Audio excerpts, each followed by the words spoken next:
자, 04번. 재무설계사에게 필요한 역량이 있습니다. 별표 하나 쳐놓으실까요? 자, 우리가 재무설계사에게 어떤 역량이 있어야 되느냐라고 하는데 크게 세 가지입니다. 제일 끝줄에 있네요. 자, 첫 번째 전문 지식이 있어야겠고요. 두 번째 전문 기술이 있어야겠고요. 세 번째 전문 능력이 있어야겠더라라는 거죠. 우리가 재무설계사가 갖춰야 할 능력 세 가지입니다. 지식, 기술, 능력. 단답형으로 시험에 출제되진 않아요. 어떤 세부적인 내용을 이제 정리하셔야겠죠. 다음 페이지 24페이지. 그럼 과연 전문 지식이 무엇입니까? 라고 정의되어 있네요. 두 번째 끝에 갑니다. 전문 지식 박스. 전문 지식은 재무설계사에게 필요한 역량의 기본 요소가 되며 소비자에게 신뢰를 얻을 수 있는 바탕이 되는 게 뭐더라? 전문 지식이더라 라는 거죠. 그럼 과연 어떤 것을 전문 지식이라 하느냐? 밑에 두 번째 줄 거시경제입니다. 동그라미. 거시 시험자가 미시로 살짝 바꿔서 말장난하는 경우도 있어요. 자, 거시경제에 대한 이해나 금융 관련 정책이나 규정에 대한 이해나 화폐 시간가치 개념에 대해서 이해하는 이런 지식이 있어야겠더라. 이런 걸 갖추셔야 재무설계사가 기본적으로 습득해야 할 지식을 할 수 있습니다. 기본적으로 지식이 있어요. 세법도 좀 아셔야겠고요. 각종 규정도 아셔야겠고요. 이런 개념을 알고 계셔야 고객한테 상담할 수 있겠더라라는 겁니다. 두 번째, 전문 기술입니다. 두 번째 줄 갑니다. 재무설계사 윤리 원칙 중 윤리 원칙 8가지가 있는데 그중 하나인 전문가 정신 동그라미 쳐놓으세요. 전문가 정신 원칙에 기반을 두는 것이 전문 기술입니다. 라는 거예요. 우리가 윤리 원칙을 8가지를 공부하시는데 고객 우선의 원칙부터 시작해서 근면성의 원칙이라는 그 윤리 원칙 8가지를 공부하시는 것 중에서입니다. 그 중에서 우리가 전문 기술이라는 것은 어디에 기반한 거라고요? 전문가 정신에 기반한 거다라는 거 알아두셔야 되겠습니다. 전문가 정신 원칙에 기반을 둔 것이다. 그래서 구체적으로 이제 전문적인 기술이 어떤 건지 크게 4가지로 구분되어 있네요. 첫 번째 전문가에 대한 책임이 있어야겠더라. 전문가적인 책임이 있어야 되고요. 두 번째 업무 수행. 자, 첫 번째 가시면 업무 수행에 있어서 관련 법률과 규제, 윤리 원칙과 행동 규범을 준수해야 됩니다. 그러니까 업무 수행할 때 윤리 원칙에 적응해서 업무를 수행해야 된다라는 뜻이죠. 세 번째 커뮤니케이션. 뭔가 대화가 돼야지. 고객에 대한 말씀하시는 것을 경청할 수 있어야 되고요. 그다음 명확하게 뭔가 질문할 수 있어야 되고 뭔가 대화할 수 있는 커뮤니케이션이 돼야겠다. 이것도 바로 기술이다라는 내용이고요. 네 번째 인지입니다.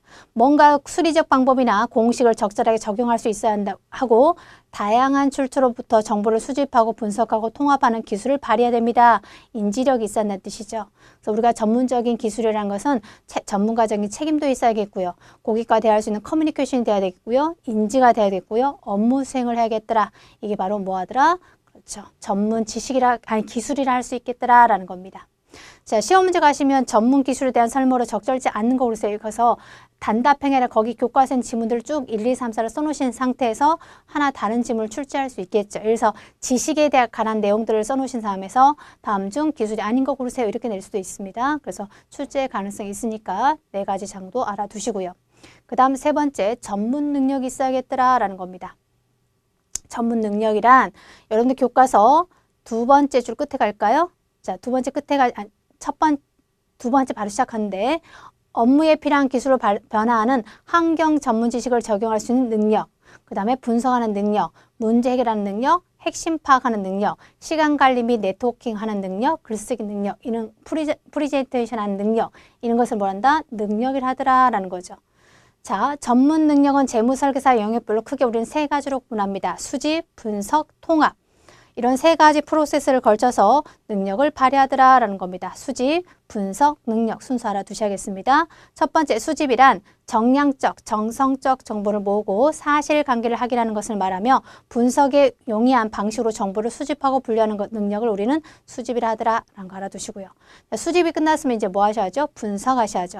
분석은 이슈의 확인이나 분석의 실행, 분석 결과의 평가 등 재무설계 전략 개발을 위해 요구되는 광범위한 범위를 포함합니다. 그 다음 세 번째 프로세스 통합입니다.